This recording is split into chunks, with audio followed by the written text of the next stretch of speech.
तो रेडी हो जाओ होम साइंस वाली दीदी, क्योंकि आज की इस वीडियो में हम करने वाले हैं class 12th home science chapter 3, जिसका नाम है जन पोषण तथा स्वास्थ्य। तो जन पोषण तथा स्वास्थ्य में हम क्या करने वाले, वन शॉट में करने वाले, यानी कि जन पोषण तथा स्वास्थ्य को एक वीडियो में ख़त्म करने वाले हैं, वो भी अपने भाषा में, आसान भाषा में, सुंदर भाषा में करने वाले हैं। तो मैं आपको बता दूं, इससे पहले चैप्टर 1 और चैप्टर 2 आपने नहीं देखा है तो प्लेलिस्ट बना दिया गया है, वहाँ से जाके आप चैप्टर 1 और चैप्टर 2 समझ लीजिए। तो चलिए, आपका कीमती समय नष्ट न करते हुए, बर्बाद न करते हुए हम शुरू करते हैं। जन पोषण तथा स्वास्थ्य। सबसे पहले समझते हैं जन स्वास्थ्य पोषण क्या होता है। देखिए, समाज के सभी लोगों को सही मात्रा में संतुलित एवं पौष्टिक आहार उपलब्ध कराना। अच्छा, समाज में जितने भी लोग हैं उसको सही मात्रा में भोजन देना, पौष्टिक आहार कराना, अच्छा खाना खिलाना और उनके स्वास्थ्य को अच्छा बनाए रखना और उनके हेल्थ को क्या बनाए रखना, अच्छा बनाए रखना ही जन स्वास्थ्य पोषण कहलाता है। फिर से समझते हैं जन स्वास्थ्य पोषण क्या कहलाता है। सर, यदि आप समाज को खाना दे रहे हैं, कैसा खाना, पौष्टिक खाना दे रहे हैं, अच्छा खाना दे रहे हैं, तो ये लाजमी बात है। अगर अच्छा खाना दीजिएगा तो ये जो आपका समाज है, दियाद भाई देखते हैं ना, तीनों हंस रहा है, ये तीनों अच्छा ही रहेगा ना। काहे कि पौष्टिक खाना दे रहे हैं आप, अच्छा खाना दे रहे हैं, तो ये क्या रहेगा, अच्छा ही रहेगा, इसका स्वास्थ्य अच्छा ही रहेगा। यानी कि खाना भी अच्छा देना और उनका स्वास्थ्य का, यानी कि उनके इलाज पे, उनके बीमारी कोई ना हो, इस सब पर ध्यान देना ही जन स्वास्थ्य पोषण कहलाता है। क्या इतना समझ में आया, बता ना दीदी। अब समझते हैं जन स्वास्थ्य की संकल्पना क्या है। स्वास्थ्य की संकल्पना, देखिए, जन स्वास्थ्य संकल्पना का अर्थ है समुदाय या समाज के सभी लोगों को स्वास्थ्य की रक्षा और सुधार करना। देखिए, जन स्वास्थ्य की संकल्पना क्या है, जैसे अपने लोग सब क्या लेते हैं, शपथ लेते हैं या संकल्प लेते हैं कि मैं आज से संकल्प लेता हूं, मैं आज से रोज रात दिन पढ़ाई करके बोर्ड में 430 प्लस लाऊंगा, ऐसा संकल्प लेते हैं। उसी प्रकार जन स्वास्थ्य ने क्या संकल्प लिया है कि कोई भी समुदाय, कोई भी समाज हो, सभी लोगों को स्वास्थ्य की रक्षा और सुधार करना। सभी लोगों की क्या करेगा, ये तो एक तो स्वास्थ्य की रक्षा करेगा, स्वास्थ्य की हेल्दी रखेगा, उसी में सुधार लाएगा, उसमें बताएगा कि भोजन कैसे करना है, कौन सा भोजन नहीं खाना चाहिए, यही संकल्प ये सब लिया है। अब समझते हैं जन स्वास्थ्य पोषण का लक्षण क्या है, क्या क्या लक्ष्य है इसका, हाँ क्या टारगेट है इसका, बताइए ना। अपने लोग का टारगेट है अब की बार 450 पार, अगर अच्छे से पढ़ेंगे तो उसी प्रकार जन स्वास्थ्य पोषण का लक्ष्य तो होगा। अरे भैया, पोषण बनाया यानी कि एक योजना बनाया जन स्वास्थ्य पोषण, तो कोई ना कोई लक्ष्य होगा तभी बनाया है। देख लेते हैं, कुपोषण को कम करना, ये चाहता है कि कुपोषण कम करे। कुपोषण मतलब ज़्यादा से ज़्यादा आदमी को अच्छा फ्रूट दे, फल दे, खाना दे, ताकि उसको पोषण मिले। तो जिसमें पोषण नहीं मिलता रहता है उसी को बोलते हैं कुपोषण। दूसरा है लोगों को संतुलित आहार के प्रति जागरूक करना। इनका ये भी काम है, इनका यह भी लक्ष्य है कि लोगों को ना क्या, संतुलित आहार, लोगों को बताना कि कौन सा अच्छा खाना है, कौन सा खराब खाना है, उसके प्रति क्या करना, जागरूक करना, यानी कि कैसे आप लोगों को खाना चाहिए।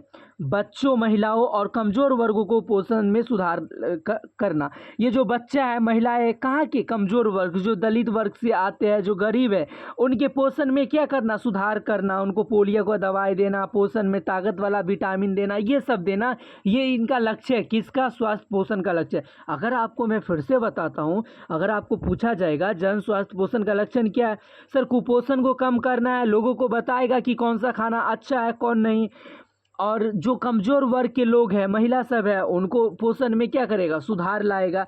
उसके बाद लास्ट है, क्या लास्ट है, रोगों से बचाव तथा स्वस्थ जीवन को बढ़ावा देना। यही इनका लक्ष्य है कि आदमी को ज़्यादा से ज़्यादा बीमारी ना हो और क्या हो, जीवन को अच्छे से जी पाए, दुख में ज़्यादा नहीं जी पाए, यही बोला गया।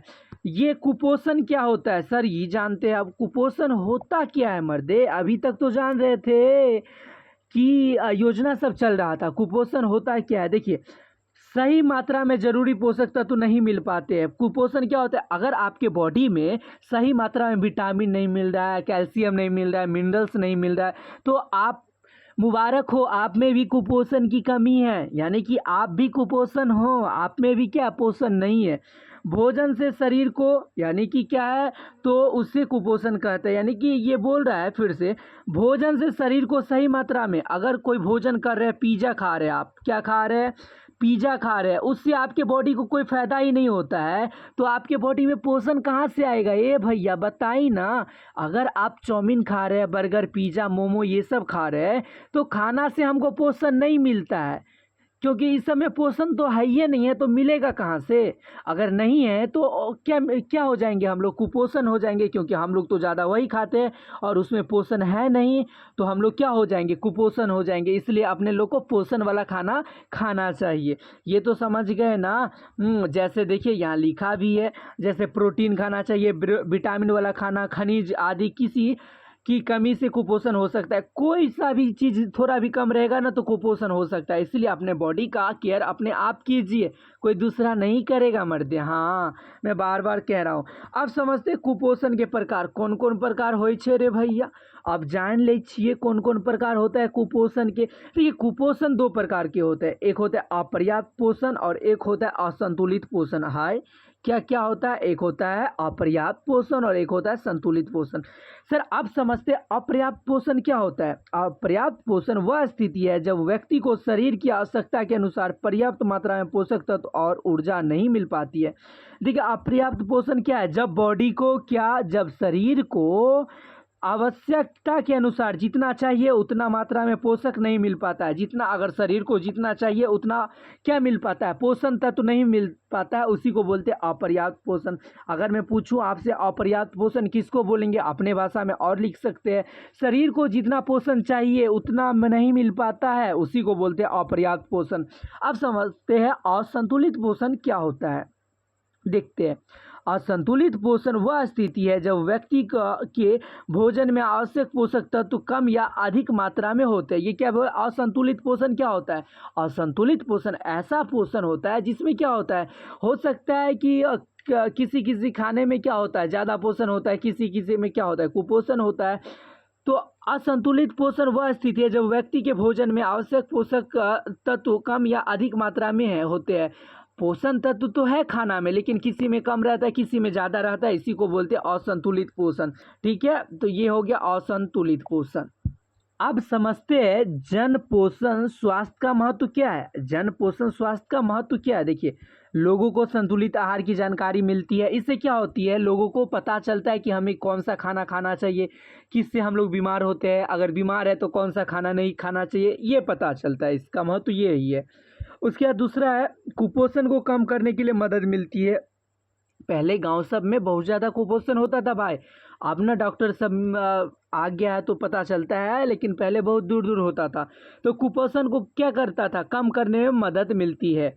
बच्चों महिलाओं के स्वास्थ्य में सुधार होता है। इससे क्या होता है, जो बच्ची होती है, महिलाएं होती है, उसकी स्वास्थ्य जो स्थिति खराब है उससे सुधार होता है। लोगों की कार्य करने की क्षमता और जीवन स्तर बढ़ता है। जो लोगों अगर बीमारी आदमी है तो वो पहले मर जाता है क्योंकि बीमारी के कारण। वहीं अगर स्वस्थ है, उसका इलाज चल रहा है, तब वो ज़्यादा दिन तक क्या हो पाएगा, जी पाएगा। और जिंदा रहना भी चाहिए भाई। आगे बढ़ते हैं। अगला क्वेश्चन नहीं, अगला टॉपिक क्या है देखिए, इसमें क्या लिखा है। भारत में जन्म के समय 1/3 बच्चों का भार कम होता है। जो भारत में जन्म होता है ना बच्चे का भाई, हाँ उसका जन्म जो है होता है तो उसका भार क्या होता है, 1/3 बच्चों का भार कम होता है, वजन कम होता है। या बाद में उनके विकास में प्रभाव डालता है। वजन ज़्यादा रहना चाहिए, 1/3 क्या होता है, यही बच्चा का विकास में प्रभाव डालता है। यानी कि हो सकता है उसको बीमारी हो जाता है, बीमारिया टाइप का आदमी हो जाता है, जल्दी बढ़ नहीं पाता है, यही सब होने लगता है। ठीक है। देखिए सामाजिक आर्थिक रूप से क्या लिखा है, सामाजिक आर्थिक रूप से कमजोर परिवारों के लगभग आधे बच्चे अल्प पोषण से पीड़ित होते हैं। अगर हम रियली में पैसा के हिसाब से देखें ना, जो कमजोर वर्ग है, जो एकदम गरीब वर्ग है, उन लोगों के आधे बच्चे क्या होते हैं, अल्प पोषण से पीड़ित होते हैं। उसको प्रोटीन नहीं मिला रहता है, बीमारी से तड़पता रहता है, मिनरल नहीं है खाने के लिए, उन लोग के विटामिन नहीं है। तो ये सब क्या है, ये सब सामाजिक आर्थिक रूप से कमजोर परिवार के लिए है। जैसे अपने लोग को बॉडी में क्या चाहिए, लोहा चाहिए, जिंक चाहिए, विटामिन ए चाहिए, फोलिक अम्ल चाहिए आदि, ये सब अपने लोग को चाहिए ही चाहिए। नेक्स्ट टॉपिक है क्या, नेक्स्ट टॉपिक, यदि समय पर इन समस्याओं पर ध्यान नहीं दिया जाए तो मानसिक विकास रुक जाता है। अगर इन समस्याओं पर अगर समय के साथ नहीं ध्यान दिया जाएगा तो क्या होगा, बच्चे लोगों का मानसिक विकास रुक जाएगा, इसलिए अभी से ध्यान देना चाहिए। अब नेक्स्ट टॉपिक क्या है, यदि हम क्या लिखा है, यदि हम कुपोषण का समाधान कर ले तो हम राष्ट्र के विकास और आर्थिक वृद्धि के सहायक हो सकते हैं। ये बोल रहे हैं अगर हम कुपोषण का समाधान कर ले, किसका समाधान कर ले, कुपोषण का, तो राष्ट्र के विकास, जो राष्ट्र है वो देश को भी पैसा मिलेगा, आर्थिक संकट से भी क्या हो सकता है, हम अपने लोग दूर हो सकते हैं। देखिए ये समय वजन 2.5 किलोग्राम से कम किसका है, देखिए अगर किसी बच्चे का जन्म के समय वजन 2.5 किलोग्राम से भी कम होता है तो उसे कम वजन वाला बच्चा माना जाता है। अगर किसी बच्चा का क्या बोला, अगर किसी बच्चा का 2.5 किलोग्राम से कम किलोग्राम वेट है तो उसको क्या बुलाएगा, कम वजन वाला बच्चा बुलाया जाएगा। कैसा बच्चा बुलाया जाएगा, कम वजन वाला बच्चा बुलाया जाएगा, क्योंकि कम वजन रहेगा उसमें। अब देखिए ऐसे बच्चों का स्वास्थ्य वृद्धि और विकास सामान्य बच्चों की तुलना में कमजोर हो सकता है। ऐसे बच्चा का क्या होगा, स्वास्थ्य वृद्धि और विकास सामान्य बच्चों की तुलना में क्या हो जाएगा, एकदम बहुत कम हो जाएगा। भारत में अधिक समस्या अल्प पोषण है तथा अति पोषण भी बढ़ रहा है। देखिए भारत में अधिक क्या समस्या है, एक तो अल्प पोषण है ही भारत का समस्या, और साथ में अति पोषण भी बढ़ रहा है भैया। धीरे धीरे बच्चे में भी शारीरिक गतिविधियां कम होने लगी है। बच्चा भी आजकल क्या करने लगा है शरीर का गतिविधियां, कहीं भी जाना होता है लाइए ना मोटरसाइकिल जाते हैं, कहीं भी जाना होता है तो लाइए ना, पैदल तो हम कुछ नहीं जाएंगे, उधर भी घूमना भी जाना होता है तो मोटरसाइकिल से। यानी कि अपने लोग का क्या हो गया, धीरे धीरे शरीर का गतिविधि सब बहुत कम होने लगा है ना, बताइए ना आप लोग यस और नो कमेंट में। देखिए अतः भारत कुपोषण का दोहरा भार उठा रहा है। हाँ ये ऑब्जेक्टिव में आता है, अपना प्यारा भारत कुपोषण का दोहरा भार उठा रहा है। कैसे, मतलब अल्प पोषण तथा कुपोषण दोनों ही है अपने भारत में। क्या क्या है, एक तो अल्प पोषण है और साथ ही में कुपोषण है, इसलिए भारत जो है दुख का यानी कि कुपोषण का दोहरा भार उठा रहा है। याद रखिएगा ये क्वेश्चन सब, हाँ ये टॉपिक सब इम्पोर्टेंट है, याद रखिएगा। देखिए कुपोषण का दोहरा भार कैसे है, कुपोषण का दोहरा भाग इस तराजू से समझते हैं। देखिए तराजू में क्या क्या है, कुपोषण का दोहरा भार। देखिए भारत में एक तरफ कुपोषण और कम वजन की समस्या है, एक तरफ देखें तो भारत में क्या होती है, कम वजन से लोग परेशान है, दूसरी तरफ मोटापा या अधिक वजन की समस्या भी बढ़ रही है। ये देखिए एक तरफ है जो कम वजन से एकदम परेशान है, ये सोच रहा है कि मेरा वजन क्यों नहीं बढ़ रहा है, और एक ये देखिए ये बोल रहा है मेरा इतना वजन हो गया, मेरा वजन क्यों नहीं कम हो रहा है। तो यही तो है दोहरा भार, भारत दोहरा भार उठा रहा है। एक तो एक ऐसा समस्या है जो सभी लोग बोल रहे हैं कि मेरा वजन क्यों इतना कम है, वजन की समस्या से जूझ रहा है, दूसरी तरफ है जो वजन इतना ज़्यादा है कि उस चीज़ से जूझ रहा है। देख रहे हो ना विनोद क्या सब हो रहा है। और जब दोनों समस्या है तो इसलिए भारत में कुपोषण का दोहरा भार है, इसलिए भारत में क्या है, कुपोषण का दोहरा भार है। देखिए भारत में पोषण संबंधित समस्या है, ये देख लेते हैं कि भारत में जो है पोषण अगर नहीं लेते हैं उसे क्या क्या समस्या आती रहती है, ये देखते हैं। देखिए प्रोटीन ऊर्जा कुपोषण, अगर प्रोटीन लीजिएगा ऊर्जा लीजिएगा तो कुपोषण आप नहीं रहिएगा, ठीक है। समझते हैं, जब शरीर को पर्याप्त भोजन ऊर्जा और प्रोटीन नहीं मिलता है तो इसे प्रोटीन ऊर्जा कुपोषण कहते हैं। अगर मैं आपको पूछूं, अगर मैं आपको यह एग्जामिनर पूछेगा कि प्रोटीन ऊर्जा कुपोषण किसे कहते हैं, तो जब शरीर को जितना भोजन चाहिए उतना नहीं मिलता है, उतना जितना प्रोटीन चाहिए उतना नहीं मिलता है, तो उसे हम प्रोटीन ऊर्जा कुपोषण कहते हैं। क्या आसान हो गया भैया, बताइए ना। यानी कि अगर कोई व्यक्ति है जितना भोजन चाहिए था, जितना उसको एनर्जी चाहिए था उतना नहीं मिला, तो क्या होगा, प्रोटीन ऊर्जा कुपोषण इसको हम कहते हैं। तो भोजन प्लस ऊर्जा प्लस प्रोटीन कुपोषण होता है, याद रखिएगा। देखिए आगे क्या कहता है, इसमें बच्चे की वृद्धि और विकास रुक जाता है और वो कमज़ोर हो जाते हैं। इसमें क्या होता है, बच्चा और जो बच्चा होता है उसका क्या होता है, विकास रुक जाता है और धीरे धीरे वो कमज़ोर होना शुरू हो जाता है। अब है सूक्ष्म तत्वों की कमी। क्या सूक्ष्म पोषक तत्वों की कमी, ये लिखा है यहाँ पे सूक्ष्म पोषक तत्वों की कमी। जब शरीर को विटामिन और खनिज पदार्थ पर्याप्त मात्रा में नहीं मिलते हैं तो इसे सूक्ष्म पोषक तत्वों की कमी कहते हैं।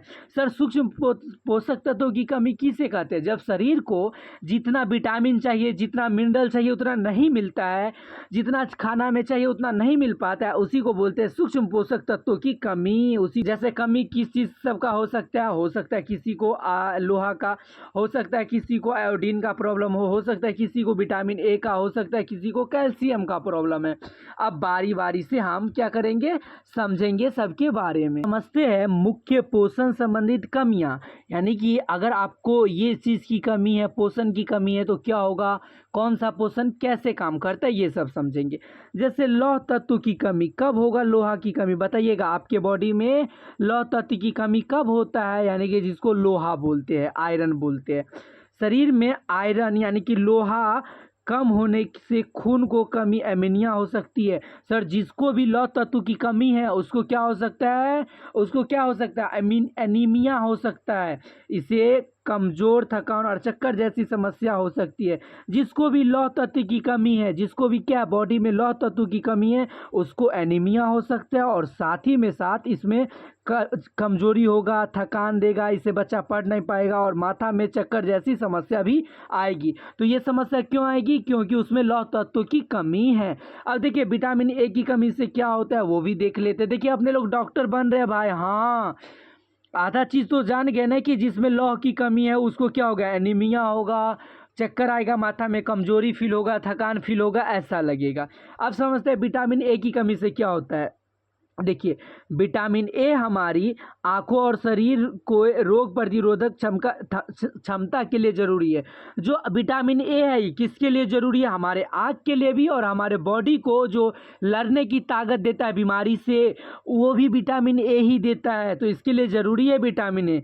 इसकी कमी से दृष्टि कमजोर होना और रात में कम दिखाई देना जैसी समस्या हो सकती है। अगर विटामिन ए की कमी है आपके बॉडी में, हाँ चेक कर रहे हैं डॉक्टर साहब अपने लोग, अगर आपके बॉडी में विटामिन ए की कमी है तो हो सकता है आपको क्या क्या होगा वो फिर से जान लेते हैं। आपको होगा कमजोर, यानी कि आपका दृष्टि कमजोर हो सकता है, यानी कि आँख का जो वो कमजोर हो जाएगा, और रात में कम दिखाई देने जैसा समस्या हो सकती है अब कभी कभी रात में आपको कम दिखाई देगा। ये सब क्यों हो रहा है, तो विटामिन ए की कमी से। अब समझते हैं आयोडीन की कमी से। अगर किसी में नमक की कमी है तो क्या करना चाहिए। आयोडीन शरीर में, क्या लिखा है, आयोडीन शरीर में थायराइड हार्मोन बनाने के लिए जरूरी है। आयोडीन शरीर में क्या बनाता है, तो थायराइड हार्मोन बनाने के लिए जिम्मेदार है। इसकी कमी से घेगा, गले में सूजन हो सकता है। अगर जिसको क्या है आयोडीन की कमी है उसको क्या हो जाता है, घेगा हो जाता है, यानी कि क्या हो जाता है, घेगा यानी कि गले में सूजन हो सकता है। और बच्चे के शारीरिक व मानसिक विकास पर भी असर पड़ सकता है। और आयोडीन की कमी क्या क्या, बच्चा का जो शारीरिक है, मानसिक लाइफ है, उस पर भी क्या करेगा, असर पड़ेगा। नेक्स्ट देखते हैं पोषण समस्याओं का सामना करने के लिए कार्यनीतियाँ। पोषण जो समस्या है इस सब को समाधान करने के लिए क्या क्या कार्यनीतियाँ बनाया गया, चलाया गया, देखते हैं। देखिए राष्ट्रीय पोषण नीति 1993 में खोला गया था। कब, राष्ट्रीय पोषण नीति 1993 में। देखिए इसे महिला और बाल विकास विभाग ने तैयार किया। इसे किसने, यानी कि राष्ट्रीय पोषण नीति को किसने तैयार किया है, तो महिला और बाल विकास विभाग ने तैयार किया है। इसका उद्देश्य है कुपोषण को समस्या को खत्म करना। देखिए राष्ट्रीय पोषण नीति का क्या उद्देश्य था कि जो भी क्या हो रहा है, कुपोषण का शिकायत है पूरे गांव में, उस सबको खत्म करो। उसके बाद है छोटे बच्चे, यानी कि लिखा है यहाँ पे छोटे बच्चे, यानी कि 6 साल गर्भवती महिला, जो महिला क्या है माँ बनने वाली है, और बच्चे को दूध पिलाने वाली माता, और जो अभी बच्चे को क्या पिला रही है, दूध पिला रही है, उसके लिए विशेष स्वास्थ्य और पोषण सेवा देना, जैसे आंगनबाड़ी के माध्यम से उसको क्या दे सकता है। अगर विशेष देना चाहता है, आंगनबाड़ी भेजना चाहते हैं तो भेज सकता है, ठीक है।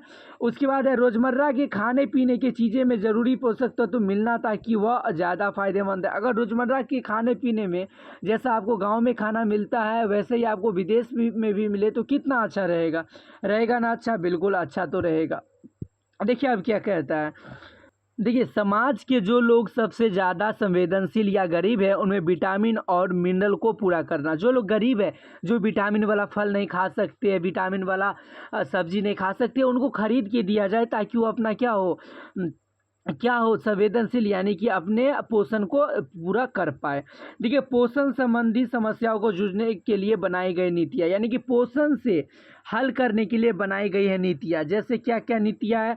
आहार अथवा भोजन आधारित कार्य नीतियाँ, और दूसरा है पोषण आधारित दृष्टिकोण। तो सबसे पहले हम इसको समझ लेते हैं। किसको? तो आहार अथवा भोजन आधारित कार्य नीतियाँ, ये समझ लेते हैं सबसे पहले। सरकार ऐसी योजनाएं बनाती है जिससे लोगों को पौष्टिक भोजन मिल सके। सरकार तो ऐसी योजनाएं बनाती है, हमेशा हर साल बनाती है, जिससे लोगों को क्या मिले? घर में जा जाकर बांट के आए और पौष्टिक आहार। गर्भवती महिला और दो बच्चे और बच्चों को विशेष पोषण देने पर ध्यान दिया जाता है। जो महिला माँ बनने वाली है, जो गर्भवती है, उन पर भी क्या ध्यान देना चाहिए? विशेष ध्यान देना चाहिए, एकदम विशेष से विशेष। इन योजनाओं से लोगों को स्वास्थ्य और पोषण स्तर में सुधार होता है। इन योजना से क्या होता है? आहार, योजना सबसे क्या होता है? लोगों के स्वास्थ्य में अच्छा होता है, सुधार आता है स्वास्थ्य में।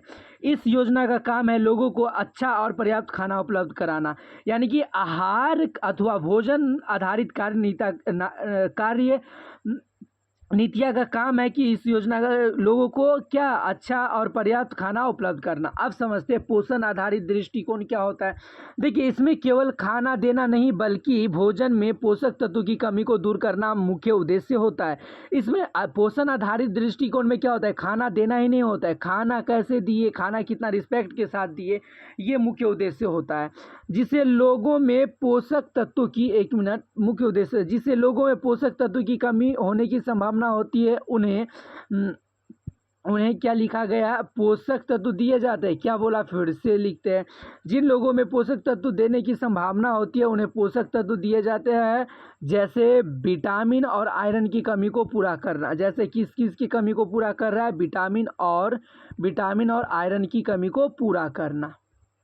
जैसे देखिए, देश में चल रहे पोषण कार्यक्रम, देश में क्या हो रहा है? अपने लोग के देश में बहुत सारे पोषण कार्यक्रम क्या होते हैं? चलते रहते हैं, लेकिन अपने लोग को उतना पता भी नहीं रहता है, क्योंकि अपने लोग को फायदा कहाँ होता है, कहाँ से मिलता है पोषण वाला भैया? कुछ हो। देखिए, जैसे क्या क्या एकीकृत बाल विकास योजना चलाया गया, पोषणहीनता नियंत्रण कार्यक्रम चलाया गया, आहार पूरक कार्यक्रम चलाया गया, भोजन सुरक्षा कार्यक्रम, ये सब देश में चल रहा है पोषण कार्यक्रम, लेकिन अपने लोगों को उतना पता भी नहीं है। अब देखते हैं स्वास्थ्य देखभाल क्या होता है। तो स्वास्थ्य देखभाल क्या होता है? देखिए, स्वास्थ्य देखभाल, एक मिनट। स्वास्थ्य देखभाल का मतलब है लोगों को स्वस्थ रखने के लिए उन्हें सही और ज़रूरी स्वास्थ्य सेवा देना। कैसे आप किसी को स्वस्थ रख सकते हैं? आपके हाथ में तो कुछ नहीं है। उसको सही दवा दे सकते हैं, सही खाना दे सकते हैं, वही क्या होगा? सच्चा सेवा भी होगा और स्वस्थ सेवा देना होगा। भारत में स्वास्थ्य देखभाल मुख्य रूप से 3 स्तरों पर होती है। भारत में अगर स्वास्थ्य देखभाल मुख्य रूप से कितने स्तर पर होती है? 3 स्तर पर। जैसे प्राथमिक स्तर होता है, द्वितीयक स्तर होता है, तृतीयक स्तर। प्राथमिक स्तर में क्या होता है? गांव या आसपास के क्षेत्र में मिलने वाली सामान्य स्वास्थ्य, जैसे स्वास्थ्य केंद्र। जो सब प्राथमिक क्षेत्र क्या होता है? प्राथमिक स्तर, जहां पर गांव के डॉक्टर बैठते हैं, गांव या अस्पताल के क्षेत्र में मिलने वाली सामान्य डॉक्टर।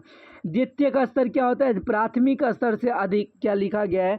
प्राथमिक स्तर से अधिक सुविधा वाले अस्पताल, जहां सामान्य से गंभीर बीमारियों का इलाज किया जाता है, उसको बोलते हैं द्वितीयक। यानी कि सामान्य बीमारी का कहाँ किया जाता है? प्राथमिक क्षेत्र में। और सामान्य से थोड़ा अच्छा कहाँ किया जाता है? तो द्वितीयक स्तर में। उसके बाद है तृतीयक स्तर। क्या होता है?